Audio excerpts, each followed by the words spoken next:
या महिलांच्या खात्यात नाही होणार लाडकी बहीण योजनेचे पैसे जमा, कारण सरकारने जाहीर केली अपात्र महिलांची यादी.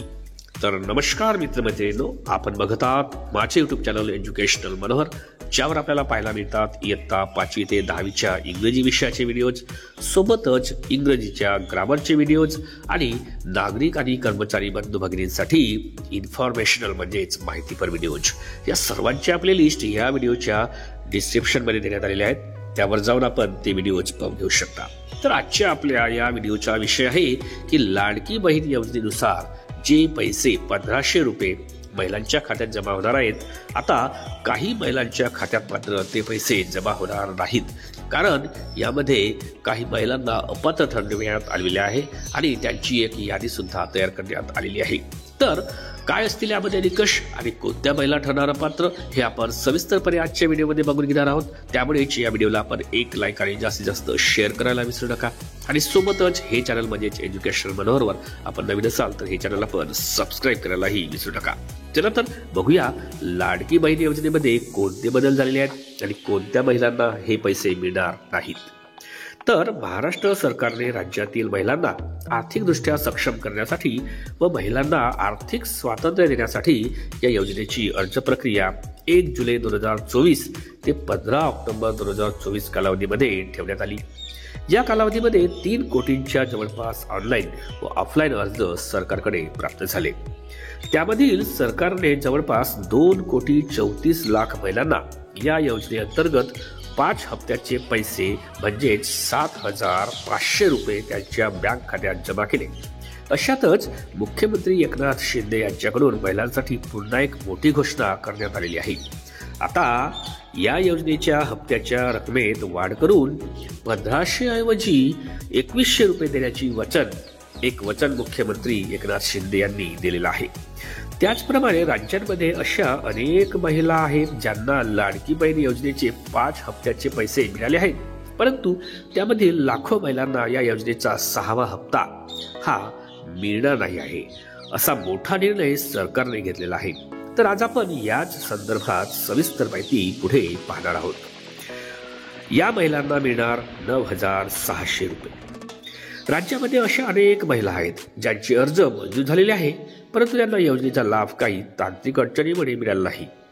मीडिया रिपोर्टच्या माहितीनुसार अशा सर्व महिलांना महाराष्ट्र सरकारकडून उर्वरित 5 हप्त्याचे पैसे व त्याचप्रमाणे 6व्या हप्त्याच्या वाढीव रकमेसहित 9,600 रुपये नोव्हेंबर महिन्याच्या शेवटच्या आठवड्यात जमा करण्यात येणार आहेत.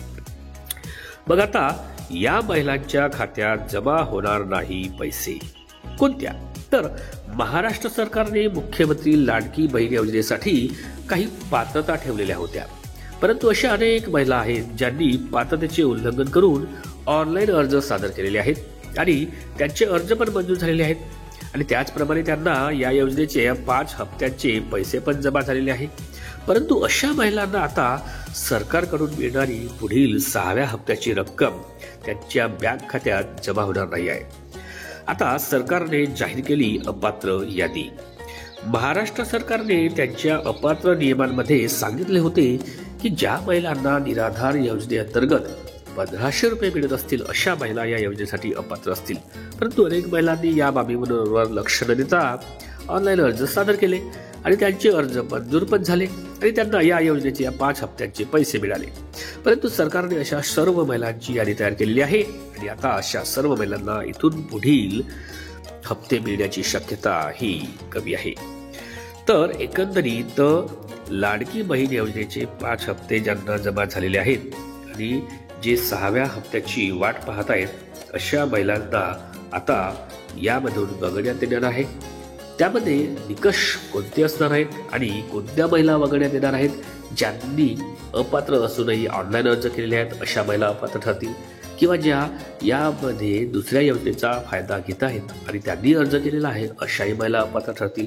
तर एकंदरीत लाडकी बहीण योजनेच्या माध्यमातून ज्या महिला अपात्र ठरतील अशा महिलांच्या खात्यात पैसे जमा होणार नाही आणि याबद्दलची अपात्रतेची यादी सरकारने ही बनवलेली आहे आणि ती जाहीरही केलेली आहे.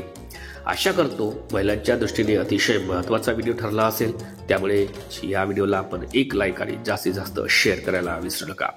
अशाच पद्धतीचे माहितीपर व्हिडिओज आपल्याला बघायचे असतील तर त्यांची प्लेलिस्ट या व्हिडिओच्या डिस्क्रिप्शनमध्ये इन्फॉर्मेशन एज्युकेशनल मनोहर या नावाने देण्यात आलेली आहे. त्यावर जाऊन आपण बाकीचेही अशाच पद्धतीचे व्हिडिओज पाहून घेऊ शकता. तर या चॅनलला एज्युकेशनल मनोहरला एक आपण सबस्क्राईब करायला विसरू नका अशी मी आपल्याला शेवटी विनंती करतो आणि मी आपली आता रजा घेतो. सर्वांना माझा नमस्कार.